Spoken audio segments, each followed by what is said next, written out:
Alam mo ba na, ang mga Muslim at mga Kristiyano ay merong pagkaparihong paniniwala, dahil ang mga Muslim at mga Kristiyano ay naniniwala na may Diyos.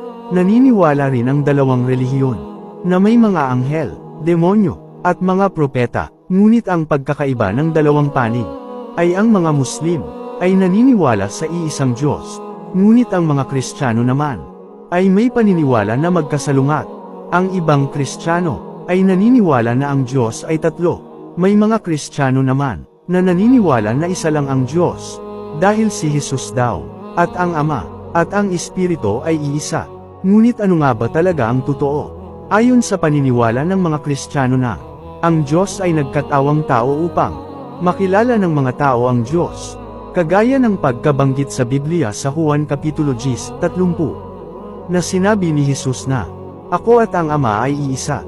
Yan ang nagpapatunay na si Jesus daw at ang Ama ay iisa, ngunit may ibang verse naman na nagpapatunay na magkaiba si Jesus at ang Ama, dahil may verse sa Biblia na sinabi ni Jesus sa Juan Kapitulo 20:17 na, "Huwag mo akong hawakan, dahil hindi pa ako nakakaakyat sa aking Ama." Yan ang nagpapatunay na magkaiba si Jesus at ang Ama. Kung iyong iisipin, saan sa dalawang verse ang dapat paniwalaan? Kung totoo ang dalawang verse, ibig sabihin ay mali ang pagkakaintindi ng mga tao sa unang verse na nabanggit natin, dahil ang tunay na ibig sabihin ng ako at ang Ama ay iisa sila ng layunin. May isa pang verse sa Biblia na nagpapatunay na magkaiba si Jesus at ang Ama, dahil ayon sa Lucas 23:24 na sinabi ni Jesus na, "Ama, patawarin mo sila, dahil hindi nila alam ang kanilang ginagawa." Ibig sabihin humihingi siya ng kapatawaran sa Ama. Ibig sabihin, hindi siya ang Ama. Kaya, kung iisa ang Diyos at si Jesus, ay dapat hindi na niya kailangan sabihin yun, dahil pwede naman niyang sabihin sa kanyang sarili na, "Papatawarin ko sila, dahil hindi nila alam ang kanilang ginagawa." Bakit pa siya hihingi ng kapatawaran sa Ama, kung siya naman ang Ama? Kaya nagpapahiwatig na, ang ibig sabihin ng ako at ang Ama ay iisa, ay parihas sila ng layunin.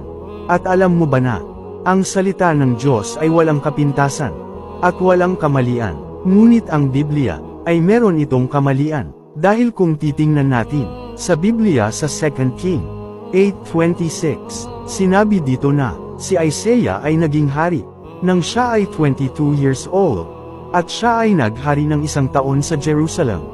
Ang kanyang nanay ay si Athaliah, ngunit sa ibang verse naman, ay magkaiba ng pagkasabi, dahil ayon sa Biblia 2 Chronicle 22:2, siya ay 42 years old, nang siya ay naging hari, at siya ay naghari sa Jerusalem ng 1 taon, at ang kanyang nanay ay si Athaliah. Kung ating ikumpara ang dalawang verse sa Bible, ano kaya ang totoo sa dalawa? 22 ba o 42 ang kanyang edad nang siya ay naghari? Yan ang patunay na ang Biblia ay talagang meron itong kamalian. Isa pang patunay na meron talagang kamalian ang Biblia, sa 2 Chronicles 3:6-9, ang sabi dito sa Biblia, na si Jehoiachin ay naging hari, nang umabot ang kanyang edad ng 8 years old, at siya ay naghari ng 3 buwan at 10 araw, ngunit iba ang pagkabanggit sa ibang verse. Sa 2 King 2:4-8, si Jehoiachin ay naghari, nang umabot ang kanyang edad ng 18 years old, at siya ay naghari ng 3 buwan at 10 araw. Kung ating ikumpara ang dalawang verse, talagang nakakalito ito. 8 years old ba o 18 years old? Ikaw na ang umalam mismo. Kung nagdududa ka na hindi ako nagsasabi ng totoo, ang ibang Kristiyano ay negative ang tingin nila sa isang Muslim. Kung ating ikumpara ang Quran at ang Biblia, magsimula tayo sa Quran. Ang sabi ng Allah subhanahu wa ta'ala sa Surah Al-Baqarah, verse 190 hanggang 191, na pinaniniwalaan ng mga Kristiyano na mamamatay tao daw ang karamihan sa mga Muslim.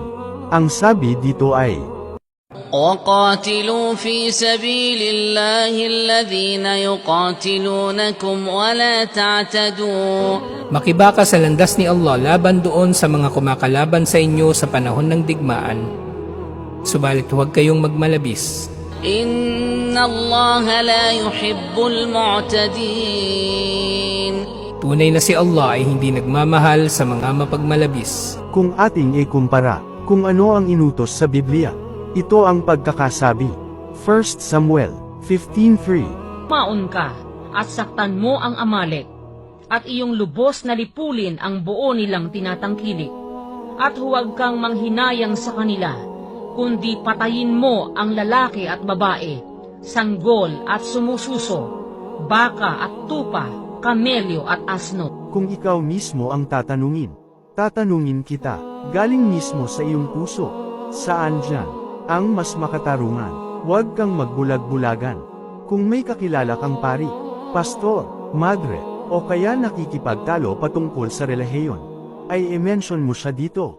Kung talagang tama ang kanyang ipinaglalaban, ipaliwanag niya ang video na ito. Maraming salamat sa pakikinig. Jazakallahu khairan.